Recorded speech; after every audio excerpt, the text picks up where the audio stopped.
So we got a for and against presentation today on Proposition 123. And our first speaker on that topic is Joshua Posner. He's a performance manager with Gary Ventures in Denver, and they're an organization that is supporting Proposition 123. When he finishes, then we've got another presenter that's going to talk to us against voting for Proposition 123, and then we'll do questions after that. So Joshua, it looks like you're up and ready to roll.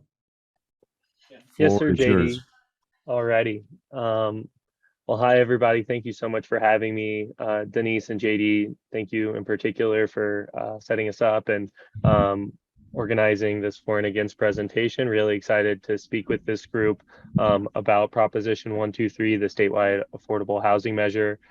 As JD mentioned, I'm a performance manager with Gary Ventures, which is a unique organization based in Denver, Colorado. We do a lot of philanthropy, grant making, advocacy work, as well as entrepreneurial incubation. This particular project and measure comes out of our advocacy branch and falls in with kind of our policy goals. We as an organization have goals to advance family economic mobility across the state of Colorado. And we feel like this measure presents a great opportunity to help folks across the state achieve those goals and dreams. So really excited to kind of dig into both the back end, why we're looking to do this, as well as the more technical aspects of the measure. So I do have a few slides I'd like to share with us as we go through this.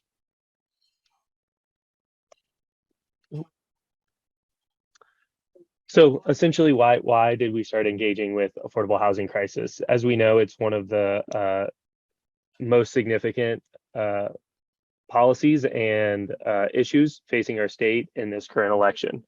Costs are increasing, our supply of housing is dangerously low, and as we said, folks are deeply concerned about it and are prioritizing it as a ballot issue this year. And this is one of the reasons why we felt like this was a unique opportunity to create a measure that allows the public to decide if they want to create this affordable housing fund.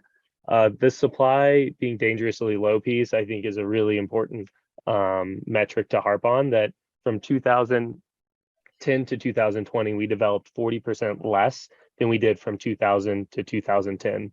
And I think the reason why that's so important is because it shows that while our state's population has continued to increase, we have not developed the stock necessary to continue to house folks affordably, and is certainly contributing to our rapid increase in housing costs. This graphic just summarizes again of what we saw in the previous slide, that nearly half of our folks across the state who are renters are housing burden, and that 83% of these folks are making less than $50,000.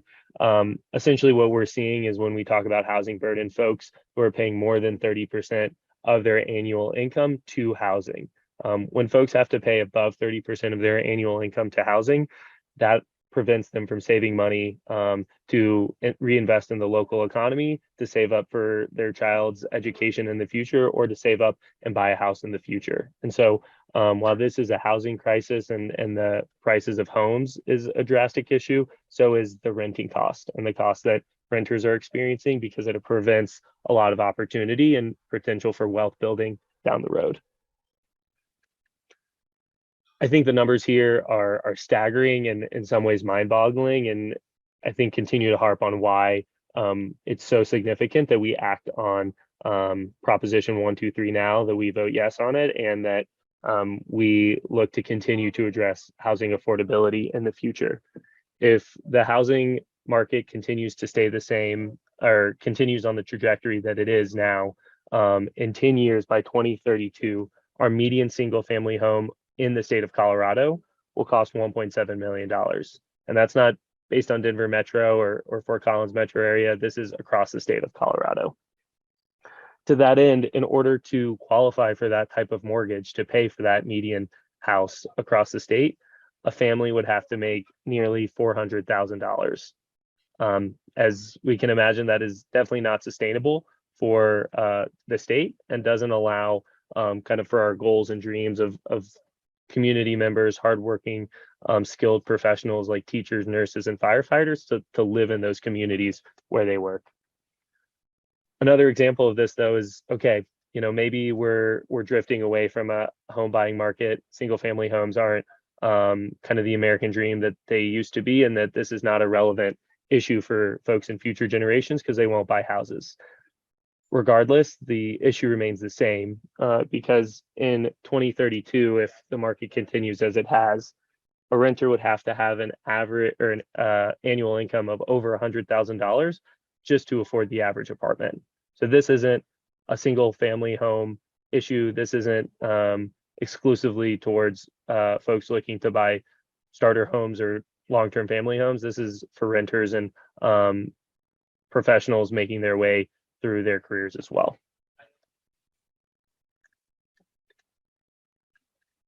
So what is our path forward? We are requesting that folks consider taking what will amount to be 1/10 of 1% of the existing taxable income by the state to fund what will eventually be the development of about 10,000 units across the state per year without raising additional taxes.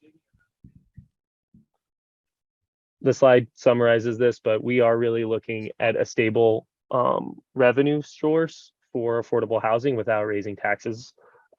We're dedicating what that 1/10 of 1% equates to is about $300 million a year. And then we would look to take that funding from the state general fund, debruce that with Tabor refunds to ensure that the Tabor fund remains whole, and fund the affordable housing projects that we'll break down here in a minute. Again, this is not going to increase the taxes that folks are currently paying. There are some scenarios where, because we are debrucing the general fund with Tabor refunds, folks may receive slightly less Tabor refunds than they have in the past. When looking at the projections in the future, we're estimating that to be approximately $43 in that first year. Again, you can see on the left what the state of Colorado will see. In terms of local governments, they have to ensure and cooperate with two specific metrics to ensure that projects that are being developed within their jurisdictions will have the opportunity to apply for the funding. The first is a prioritized review of affordable housing projects to ensure that we are permitting and developing in a timely manner, that things aren't getting stuck in red tape, and that we can start building affordable projects for folks as quickly as possible. The second is to a commitment to increase affordable housing stock by 3% each year. This, we believe, holds communities accountable to ensure that the projects that they are developing are affordable, that they're continuing to develop projects that meet folks kind of where they are and meet the market where it is, and build these new either single family homes, high density homes, affordable housing units that ensure folks can afford them in perpetuity, but ensure that that continues to increase their stock as we move forward on this measure. The good thing too is this measure is statutory, so as things need to change, right, it's not constitutional, the legislature will have the autonomy to do that and adjust some of these things. When we look at specifically where this funding goes, we kind of see two specific funding streams. The first is in yellow and is in the through the Division of Housing. That's about 40% of the $300 million that we're setting aside. And this addresses kind of what I call the bookend of the housing crisis. First, programs and developments that assist folks experiencing homelessness, and then pathways to home ownership and assistance for down payment assistance programs for first-time home buyers. The second, and I think kind of the core of the measure, is distributed by CHFA, and that's our land banking funding streams, as well as workforce housing projects. And that is about 60% of the funding of this measure. What we say when we say kind of workforce housing and affordable housing projects are projects that fall within or are for folks who are making 60 to 120% of the area median income of that community based on the county level.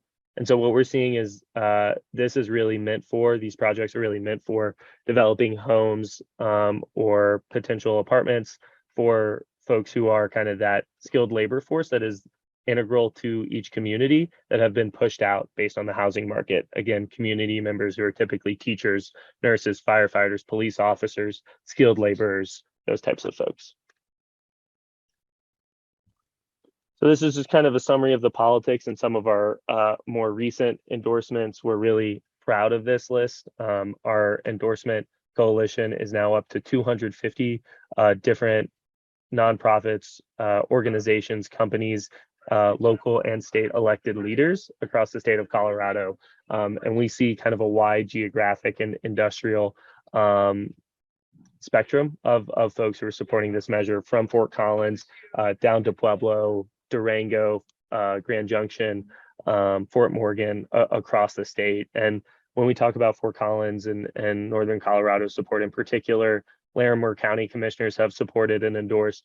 The United Way of Larimer County has supported and endorsed, as well as the Fort Collins Chamber of Commerce. So we've held a number of really positive and engaging events in the Fort Collins area. We've gotten really great support from the Fort Collins community and the Northern Colorado community. And again, just really proud of both that specific network that we've built, but also across the state. We feel like the group and coalition we have really paves a powerful pathway to victory. And we're really humbled and excited to continue to answer questions and engage with groups such as the Rotary Club. So this is just kind of a snapshot. This is way too small for anyone to read, but just another larger list of our full endorsements.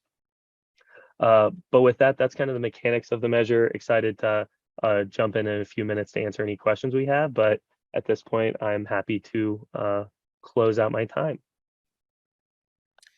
Thank you, Joshua. Natalie, are you there? Yes, you are. I am. All right. Our next speaker is Natalie Minton. Natalie was on the Regional Transportation District, the RTD Board of Directors for 2012 to 2020. That must have been some brain damage on that particular commission. We could, do you want to go there? No, I don't, but that's got to be a hard job. Natalie also sits on the Taxpayers Bill of Rights Tabor Foundation Board, and she's been on that since 2020 to the present. She's also a panelist on the World Denver International Visitors Leadership Program through the U.S. Department of State, and they engage with international civic watchdogs, journalists, elected and appointed officials to address corruption and facilitate government transparency and accountability. And she's been on that since 2016 to the president. She owns a business in Denver. So Natalie, you're going to talk about the other side of this. I am. Thank you so much. And I really want to give my appreciation to the group for allowing to do this by Zoom.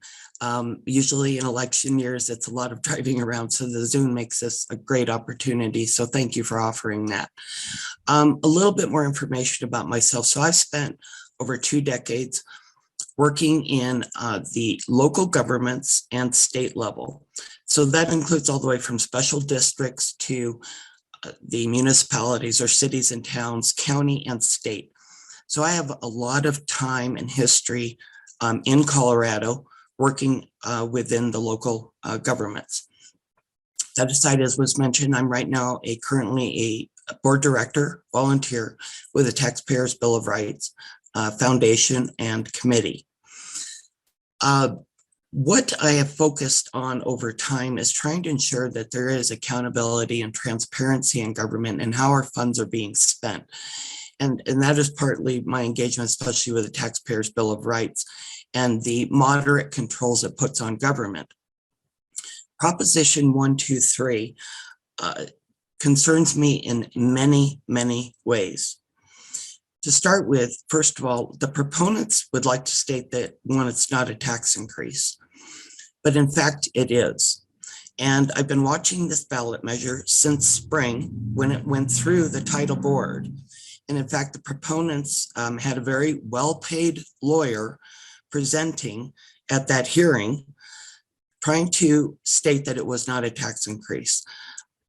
I, as a citizen or as a volunteer, because I'm generally not paid in this role, argued back that it was in fact a tax increase. That language was struck, the language was reworded.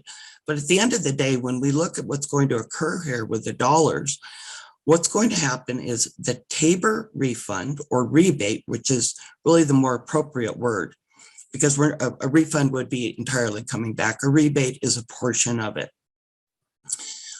would be a lower amount. So we would be getting, every taxpayer in Colorado right now is benefiting from the Taxpayers' Bill of Rights rebates. Proposition 123 will be lowering or providing less of a rebate to all of the taxpayers if this measure passes. Now I want to go into how are the Tabor rebates issued, because this is very important to know, and some people, especially newcomers, may not know. Tabor's been serving us for 3 decades here in Colorado, 30th anniversary coming up here. The rebates are issued through a mechanism where, first of all, it is funding the homestead senior and veterans property tax exemption. Then secondly, it goes to a temporary income tax reduction. And a lot of people may not notice that on their income tax return. The third mechanism traditionally was the 6-tier sales tax refund, which is really based upon income.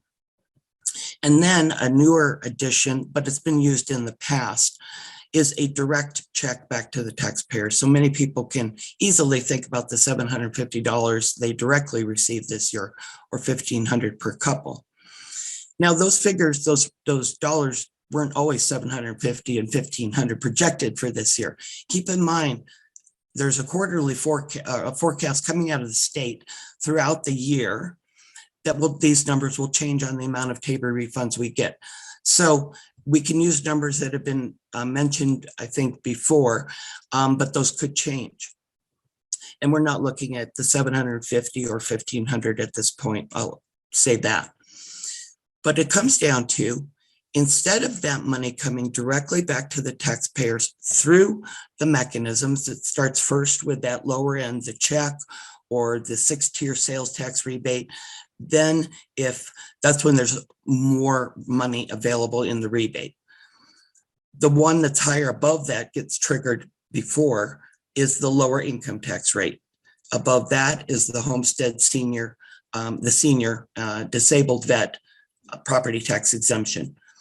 Starting at that bottom tier, Proposition 123 will be taking that money that's going directly into our pockets and instead putting it into a new government program on top of what we already have, because Proposition 123 says you cannot replace what's already in place there. This is a new set of new program going forward with these monies that we've mentioned. The concern here is that, one, we're creating a new department when we have just invested $1.2 billion at the state level because of a big, massive amount of federal money. We do not know the results of that. Additionally, there is money going into the affordable housing or subsidized housing right now through local programs. If you look at the local ballot issues that are on the state this year, and I've actually done an extensive research on it, well into over 100 hours. There are many local governments that this year on a local level, which is where this decision should be anyway, that are dedicating on their ballot this year tourism and lodging taxes to affordable housing. We do not yet know the results of that.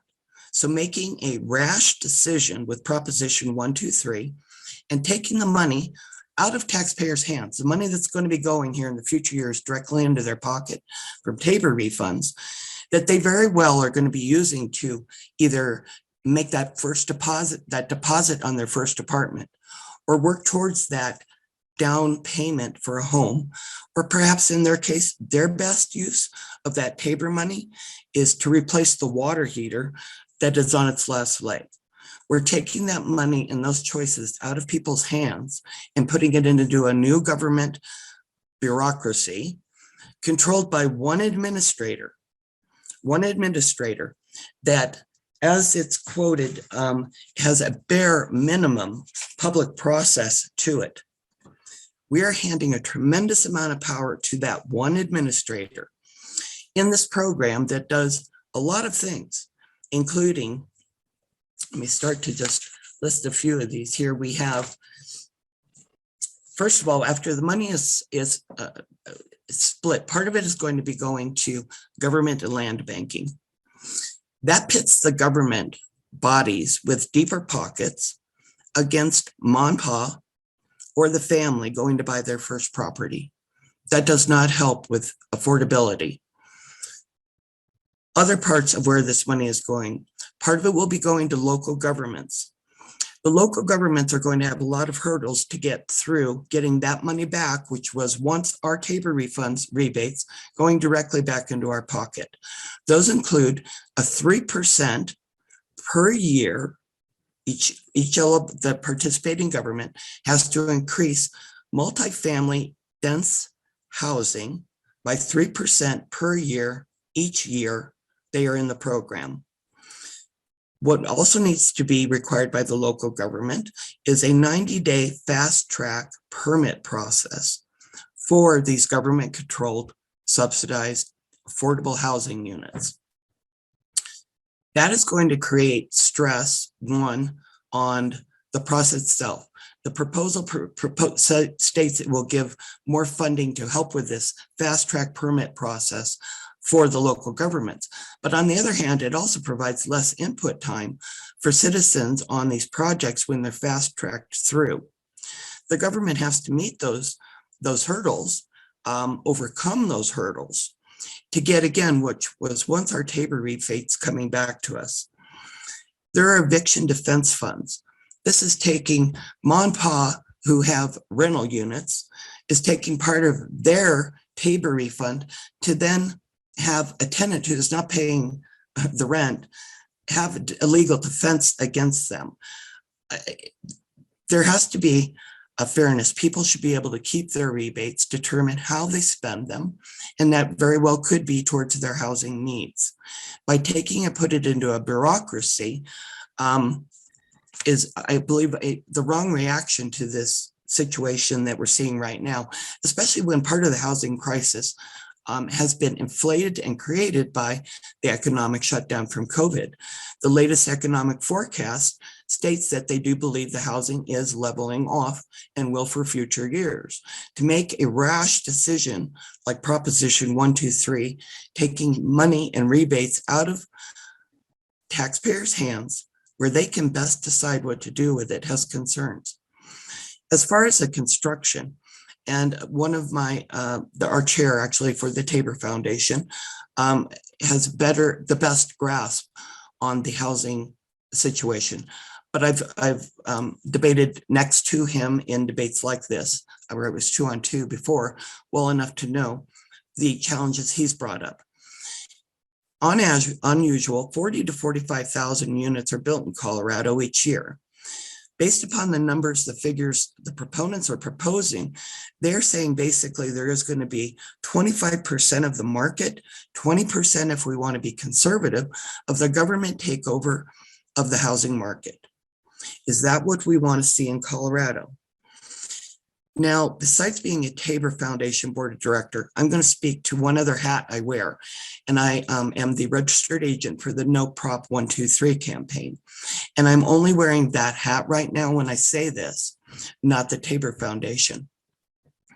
But for me personally, with the growth that is being seen in Colorado and the additional monies, the over 1.2 billion that we just saw the state put in, and we haven't seen the results of yet, the local housing issues, ballot issues that are out there, I do have personal concerns about the water situation in Colorado.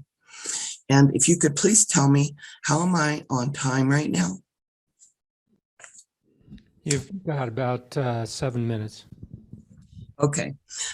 So one of the other areas that are of concern within this program that I don't believe I've spoken about yet is the concessionary debt. Concessionary loans, which even the as I stated back in the title, back in spring, that's when we set the title and we get to go down to the Secretary of State's office and set the question for how it's put on the ballot. How does it actually read? So we do some arguing, you might imagine, in that room. And during that period when we were arguing, the very well high-paid legal lawyer for this very deep pocketed group trying to push one Proposition 123, the lawyer's describing what's in the issue. And it was mentioned about concessionary loans. And he even stated, which kind of surprised me a little bit, but I can actually see it now looking into what the definition is. What does concessionary loans mean? And it does mean subordinate standards. It means those below what other people are facing. There should be a bit of fairness within this that we're seeing. By taking people's Tabor rebates that are serving them very well. Again, that might be that the younger adult who's trying to get out of living with their parents and get out on their own and trying to save up for the deposit because they can cover the rent, but maybe the deposit's a little bit of a challenge. That Tabor rebate right now is helping them, whatever the amount may be. Maybe it's the person who has some bald tires and winter's approaching. That's the money that we're taking and we're giving it to a very select group in a program administered by a person who has a lot of power. And the contract may be up to 5 years. There's very little, I'm not sure of even the oversight that's guaranteed in this program. No on Prop 123, it's the wrong reaction. It takes away local control. It has a lot of concerns. And we haven't seen the return on investment that has just recently been put into a housing crunch that in large part we'll start to see come out of now that we're getting out of COVID, supply and demand starting to open up. I hope you'll support me in voting and this message that I've just shared with you, that it's the wrong answer to pass 123. Say no, please. Thank you very much for this time. I look forward to the questions. Fabulous, thank you. Who has questions? JD? The questions for either one of you, is there any provision in the proposal to sunset this particular project? Yeah, thank you, JD. At this point, no. This is a statutory measure based in perpetuity. To that end, though, it's not constitutional, and so it gives the legislature both the safety valves in situations where there are no Tabor refunds, or in the really unfortunate and unlikely scenario we hit a severe recession, more than 17% that we experienced in 2008. Those types of situations, the legislature and budget committee would be able to assess the funding compared across the rest of the budget. And because of that same line of thinking, when hopefully we come out of this housing crisis and have more affordable housing and sustainable affordable housing, the legislature can make the decision again to turn off the funding of this measure. Again, and kind of with that same line of thinking, I did want to touch on one point Natalie made regarding this funding stream, in that it is a sustainable funding mechanism, as opposed to the ARPA funding that is kind of the one-time investment in affordable housing. So I think that's a big piece that distinguishes this measure from previous funding mechanisms, is that this is meant to be a sustainable funding model in perpetuity, and that it is distributed by those two already existing entities. One is the Division of Housing, that state agency, and then CHAFA, of course, is a non-government entity. This question is actually. Should I? My apologies, please go ahead. No problem. I just have a short. I really would have to argue with the term sustainability. It was clear in the title board hearing in spring when the lawyer was arguing for Prop 123 that it was sustainable. But as you just mentioned, or I'm sorry, going back to that, when the lawyer answered the title board back in spring, he says, yeah, it's, we're going after the Tabor refunds. So if those Tabor refunds are not there, then what we've started to do is we've already then initiated government programs. We've started them. The Tabor refund goes away, Tabor rebate, because the caps, the amount of revenue stream coming in the state's gone down, so we get less. So now you're supposed to dip into the general fund, but you stated that they have the ability to say, no, we're not going to fund it at all. And so these programs that have been started, and then all of a sudden what was then going to supposedly be funded at a state level, where maybe the state will say, you know what, our higher priority is maybe wildfire mitigation, or we're going to come up with this plan to take care of water or something like that. They have a choice to take that away, yet the programs are still started at the local level. So I would have to argue it's not sustainable. And then if it does shift from the state to the local, you've created the burden on the local level to keep them going, or where's it going to come from? Because I just don't know government programs that, go away. I mean, once you start them, but that's my answer on that. Thank you. Sorry about that. Okay, my question is, we're talking about 1/10 of 1%, if that's correct. Would the draw against our Tabor rebate be 1/10? So would we be looking at $75 or something, if my math is correct? Excuse me. And the second thing is, pardon me. The second thing is, when I was very young, I bought my first house using a CHAFA grant. That's what got me started. And it seems like that's a big part of this 1, 2, 3 program. Thank you. Yeah, thank you for the questions. And Art actually had a very similar one in the chat, so we'll get to hammer both of these. Our estimates for that first fiscal year would be, in the worst case scenario where folks may feel an impact in their Tabor refunds, we're estimating that to be about $43 in that first fiscal year. So folks would see in a $750 check closer to $700. And then it could get up to potentially $80 per individual in a fiscal year if we're seeing less of those state revenues and potentially less rebates. So that's kind of the range we're posing to folks. And this is, I think, right in line with the spirit of Tabor, that we are asking people to consider, hey, is this an investment you feel like is worth making with your Tabor refunds? We feel strongly that it is, that this crisis is affecting all of us, and that there are really dire needs to support folks who are either unhoused through the homelessness initiatives, but folks who are trying to be housed or trying to find, build roots in a community or find a sustainable way to work in communities that really need additional teachers, right, or nurses, as we've experienced over the last couple years. And then to our point about CHAFA, we explicitly look to work and partner with them in the development of this measure, and know that they are actively working on their potential application mechanisms as we speak, to make sure that those processes are done effectively. They're one of the best affordable housing entities when looking at communities across the state. They're an agency or an organization that folks really trust, believe in, and feel like they understand the needs of folks, whether that is in Fort Collins, Pueblo, the Roaring Fork Valley. They have a wonderful history of distributing funding for affordable housing projects. And I'll just have to chime in. When we're talking about the economic forecast of the $43, $47, when Proposition 123 was going back through the title board back in the spring, the estimate at that time was 270 million. Since that time, in the June forecast, it changed to 290 million. In the September forecast, it continues to grow.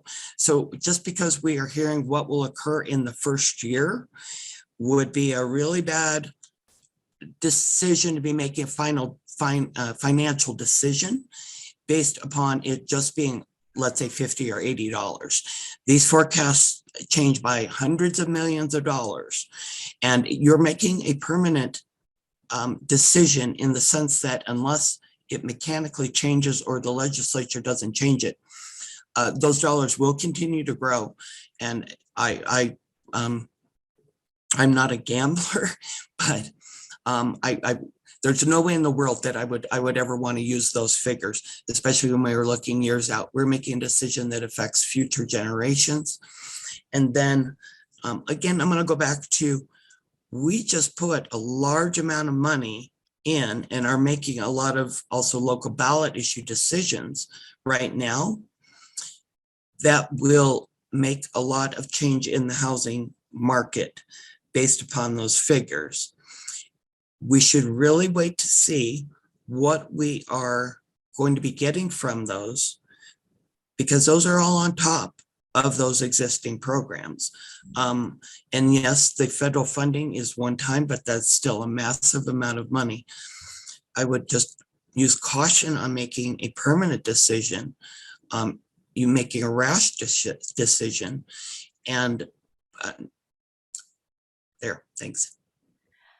I have a couple of questions. One for Joshua is if you could really explain the difference between low-income housing and affordable housing, because a lot of folks combine the two or don't understand the distinction.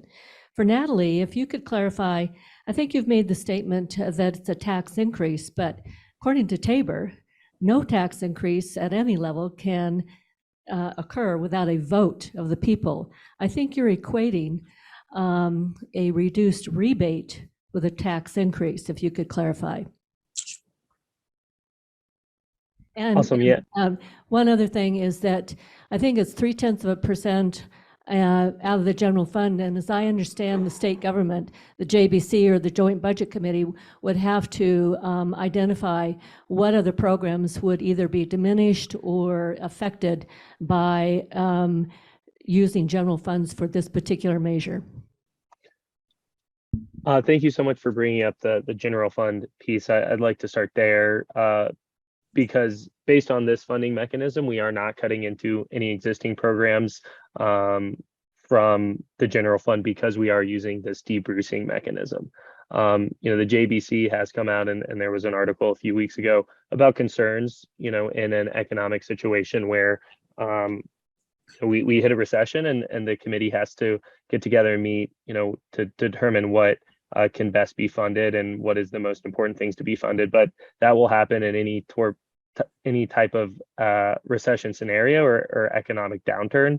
What we're seeing and what we kind of looked at earlier is that nearly 90% of Coloradans view this as their priority issue when voting. And so, the legislature's responsibility is to represent the will of the people, right? And the voices and issues that they hold as important. So we feel like this is first something that will not come in contest with other funding mechanisms. If it does, it'll get the same review and treatment as other projects. I think when you look at the primary potential opponent of that, right, is education. We're seeing a wide swath of education support, starting with the CEA, the Colorado Education Association, as well as school boards across the state and school districts across the state. So we really feel strongly about our academic support and education support because this housing crisis really is disproportionately folks making that near teacher salary, which kind of brings us to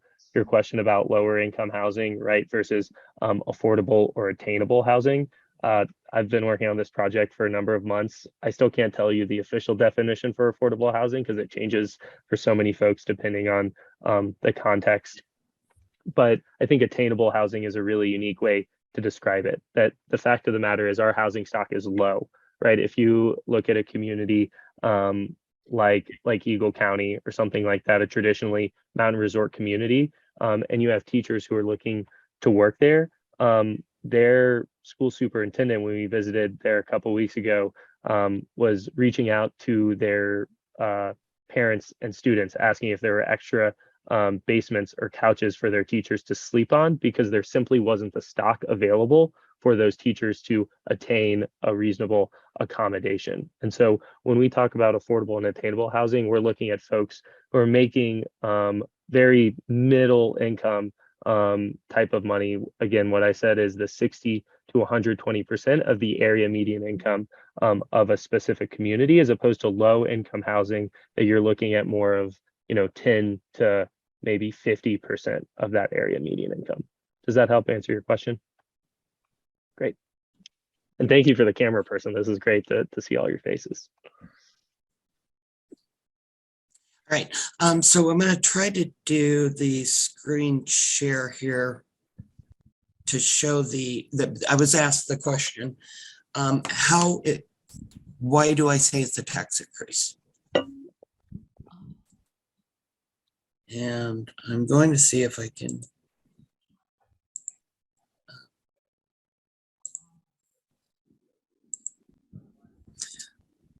Oops.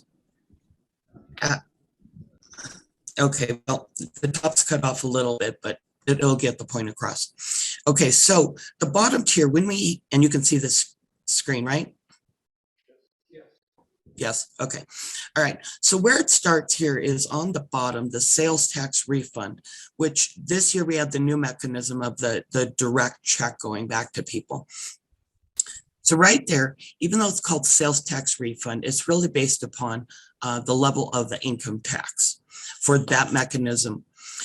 The next one up above is the temporary income tax rate reduction. And then the very first funding beneficiary, let's say, of the TABOR refunds is the senior and veteran property tax exemptions. So again, we're going to go down to the very bottom and start with what is going to be picked off first. What is first going to be diverted away and go to Proposition 123. That's the sales tax refund. Again, even though it's oddly called that, it's really based upon the income level.